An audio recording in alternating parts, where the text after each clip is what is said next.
ഇത്രത്തോളം പരിശ്രമങ്ങൾ ഈ വിഷയത്തിൽ ഉണ്ടായിട്ടും എന്തുകൊണ്ടാകാം നിമിഷപ്രിയയുടെ വധശിക്ഷ ഒഴിവാക്കാൻ സാധിക്കാതെ പോയത്, നിമിഷയുടെ മോചനം സാധിക്കാതെ പോയത് എന്ന് നമുക്ക് വിശദമായി പരിശോധിക്കാം സ്പെഷ്യൽ റിപ്പോർട്ടിലേക്ക്.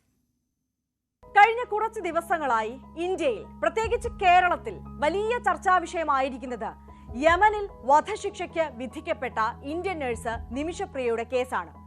യമൻ സ്വദേശിയായ തലാൽ മെഹദിയെ അതിക്രൂരമായി കൊലപ്പെടുത്തി എന്ന കുറ്റത്തിനാണ് നിമിഷപ്രിയയ്ക്ക് യമൻ കോടതി വധശിക്ഷ വിധിച്ചിരിക്കുന്നത്. നിമിഷപ്രിയയെ വധശിക്ഷയിൽ നിന്ന് രക്ഷിക്കാൻ ഇന്ത്യൻ സർക്കാർ ഇടപെടണമെന്ന ആവശ്യം ചില സംഘടനകളും പ്രതിപക്ഷ നേതാക്കളും ഉന്നയിക്കുന്നുണ്ട്. എന്നാൽ ഈ വിഷയത്തിൽ ആഴത്തിലിറങ്ങുന്നതിന് മുൻപ് നിമിഷപ്രിയയ്ക്കെതിരെ ചുമത്തിയ കുറ്റങ്ങൾ എന്താണെന്നും ഏത് സാഹചര്യത്തിലാണ് യമൻ കോടതി വധശിക്ഷ വിധിച്ചതെന്നും മനസ്സിലാക്കേണ്ടത് അത്യാവശ്യമാണ്. ഈ വിഷയത്തിൽ നയതന്ത്രപരമായ ഇടപെടലുകൾക്ക് എത്രത്തോളം പ്രസക്തി ഉണ്ടെന്നതും പരിശോധിക്കേണ്ടതുണ്ട്. പാലക്കാട് ജില്ലയിലെ കൊല്ലങ്കോട് സ്വദേശിനിയായ നിമിഷപ്രിയ ടോമി തോമസ് 2008 മുതലാണ് യമനിൽ നഴ്സായി ജോലി ചെയ്തു വരുന്നത്.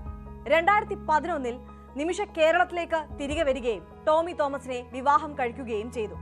വിവാഹശേഷം ഭർത്താവിനോടൊപ്പം നിമിഷപ്രിയ യമനിലേക്ക് മടങ്ങിയെങ്കിലും 2014 യമനിലെ ആഭ്യന്തര യുദ്ധം രൂക്ഷമായതിനെ തുടർന്ന് ഭർത്താവ് ടോമി തോമസ് മകളോടൊപ്പം കേരളത്തിലേക്ക് മടങ്ങി. എന്നാൽ നിമിഷ യമനിൽ തന്നെ തുടർന്നു. 2015 നിമിഷപ്രിയ സർക്കാർ ആശുപത്രിയിലെ ജോലി ഉപേക്ഷിച്ച് തലാൽ അബ്ദോ മെഹദി എന്ന പ്രാദേശിക വ്യവസായിയെ വിവാഹം കഴിക്കുകയും അദ്ദേഹവുമായി ചേർന്ന് സ്വന്തമായി ഒരു ക്ലിനിക്ക് തുടങ്ങുകയും ചെയ്തു.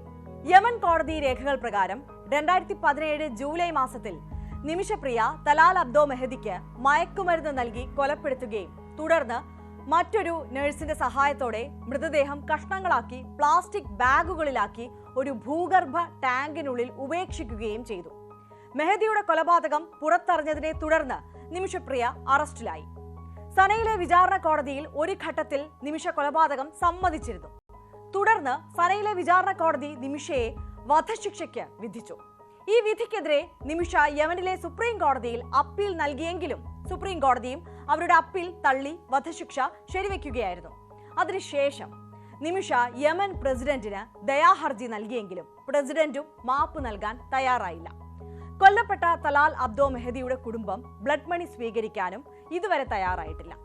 നിമിഷപ്രിയയെ രക്ഷിക്കാൻ സാധ്യമായ എല്ലാ നിയമപരമായ ശ്രമങ്ങളും നടന്നിട്ടുണ്ടെങ്കിലും അവരുടെ കുറ്റകൃത്യം അത്ര ഗുരുതരമായതിനാൽ എല്ലാ ശ്രമങ്ങളും പരാജയപ്പെട്ടു. യമനിലെ നിയമവ്യവസ്ഥ, പ്രത്യേകിച്ചും ശരീഅത്ത് നിയമം ഇത്തരം കേസുകളിൽ വളരെ കർശനമാണ്. ശരീഅത്ത് നിയമപ്രകാരം കൊല്ലപ്പെട്ട വ്യക്തിയുടെ കുടുംബത്തിന് പ്രതിക്ക് മാപ്പ് നൽകാനും പകരം ബ്ലഡ് മണി അഥവാ ദിയാധനം സ്വീകരിക്കുവാനും അവകാശമുണ്ട്. എന്നാൽ മെഹദിയുടെ കുടുംബം അതിന് തയ്യാറാകാത്ത സാഹചര്യത്തിൽ നിമിഷപ്രിയയുടെ മുന്നിൽ മറ്റ് വഴികളൊന്നും അവശേഷിക്കുന്നില്ല. ഈ കേസിൽ ഹൂതി വിമതരുടെ നിയന്ത്രണത്തിലുള്ള സനയിലാണ് നിമിഷപ്രിയയുടെ വിചാരണ നടന്നതെങ്കിലും ഇന്ത്യക്ക് ഹൂതികളുമായി ഔദ്യോഗിക നയതന്ത്ര ബന്ധം ഇല്ലാത്തതും പ്രശ്നങ്ങൾ കൂടുതൽ സങ്കീർണമാക്കിയിട്ടുണ്ട്.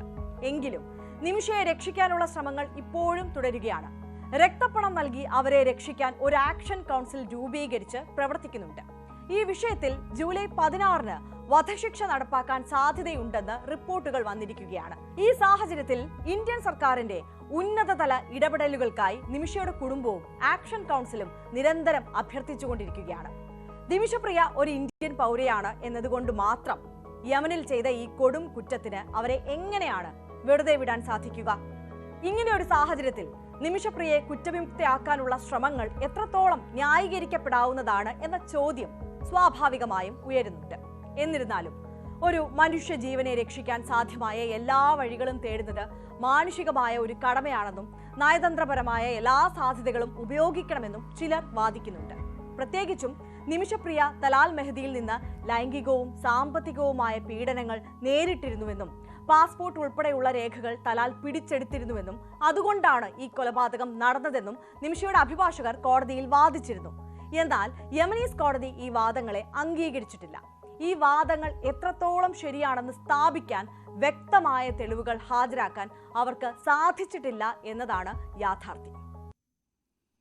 അപ്പോൾ അങ്ങനെയാണ്, അത്രത്തോളം സങ്കീർണമാണ് ഈ വിഷയം എന്നതാണ് സാഹചര്യം. അതായത് മറ്റ് രാജ്യങ്ങൾക്ക് ഈ വിഷയത്തിൽ ഇടപെടാനുള്ള ഒരു ബുദ്ധിമുട്ടുണ്ട്. കാരണം ഈ വീഡിയോയിൽ സൂചിപ്പിച്ചതുപോലെ തന്നെ, ഈ റിപ്പോർട്ടിൽ സൂചിപ്പിച്ചതുപോലെ തന്നെ യമന്റെ നിയമവ്യവസ്ഥ അത്രത്തോളം സങ്കീർണമാണ്. അവിടെ ഈ നിമിഷയ്ക്ക് ഒരു മോചനം സാധ്യമാകണം, അല്ലെങ്കിൽ വധശിക്ഷ നടപ്പാക്കാതെ വിടണം എന്നുണ്ടെങ്കിൽ അത് ഈ കൊല്ലപ്പെട്ട വ്യക്തിയുടെ കുടുംബം ആ വിഷയം അംഗീകരിക്കണം, ഈ ബ്ലഡ് മണി സ്വീകരിച്ചുകൊണ്ട് മാപ്പ് നൽകണം എന്നുള്ളതാണ്. പക്ഷെ ആ കുടുംബം ഇതുവരെ അതിന് തയ്യാറാകാത്തതും മാത്രമല്ല, നിമിഷപ്രിയ നിരപരാധിയാണെന്ന് കോടതിയിൽ തെളിയിക്കാൻ സാധിക്കാതെ പോയതുമാണ് ഈ മോചനം സാധ്യമാകാതെ പോയതും ഈ വധശിക്ഷ നടപ്പാക്കുന്നതിൽ നിന്ന് ഈ നിമിഷം വരെ പിന്മാറ്റാൻ അല്ലെങ്കിൽ അതിനൊരു തടയിടാൻ സാധിക്കാതെ പോയതും എന്നതാണ് സാഹചര്യം. എന്തായാലും ഇനി മണിക്കൂറുകൾ മാത്രമേ അവശേഷിക്കുന്നുള്ളൂ. എന്ത് സംഭവിക്കും എന്ന് നമുക്ക് കണ്ടറിയാം. വലിയ ആശങ്കയാണ്. നാടൊന്നാകെ ഒരേ പ്രാർത്ഥനയിലാണ്. നിമിഷപ്രിയയുടെ വധശിക്ഷ നടപ്പാക്കരുത്,